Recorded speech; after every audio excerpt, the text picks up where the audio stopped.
mbokk yi ñu ngi leen di nuyu di leen jaajëfal ci ànd beeg safoo beeg rajo Touba Fall FM 105.5 rajo ñëpp fii kulli laylin wa nahaarin di jaajëfal internet di ñuy seetaan ak di ñu déglu ci Mourad TV ci YouTube bi di leen ñaan ngeen gën a abonné di like ak di partager vidéo yi del si wàdd nag yéen ci seen woppo bi di bis ni tey ngeen koy am bët bu yàlla sàkk diirub koor gi di ci ànd ak Abba Bousso Imam Yali.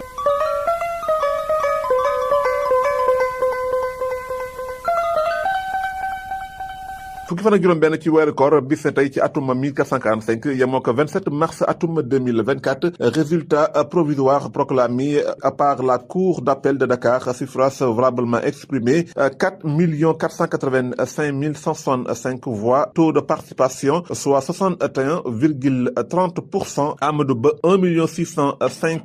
086 voix soit 35%,79, Bassirou Diomaye Diakhar Faye 2 434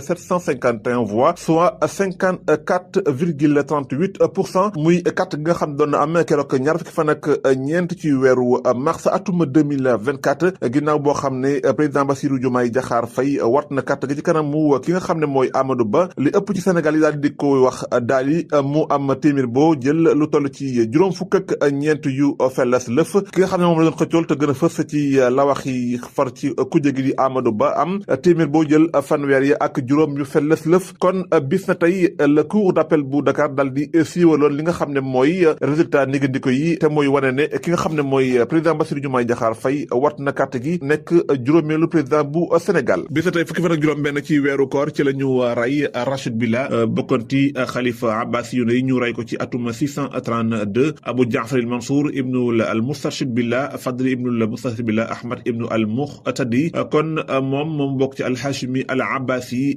ñu rey ko bis ni tey fukki fan ak juróom benn ci weeru koor. bis ni tey fukki fan ak juróom benn ci weeru koor sultaanul Muzaffir Pepres ya'zilu nafsuhu muy ki nga xam ne mooy Pepres daal di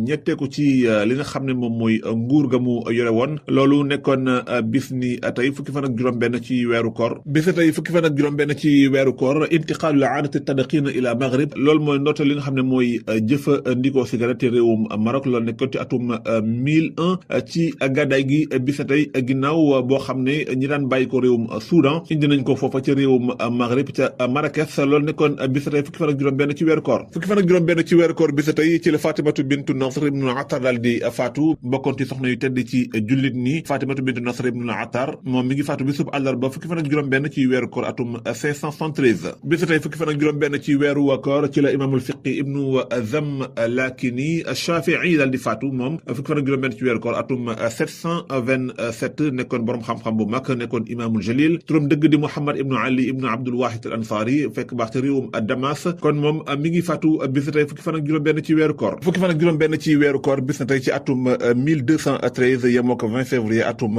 1799 ci la ñu dàq ki nga xam ne mooy Napoléon fekkoon baax ci réewum France moom ñi nga xam ne ñoo ko dàq nag mooy Al-Malik bokkoon ci état jullit ñi fa nga xam ne mooy Quraysh loolu nekkoon bis ni tey fukki fan ak juróom benn ci weeru koor mu ngoog mu nekkoon seen wopp bis na tey ñi ngi leen di jaajëfal lu baax di leen dikk daje ëllëg ak jàmm amuñu seen fay yéen ñi topp bis na tey yàlla na yàlla fay musal leen ci ay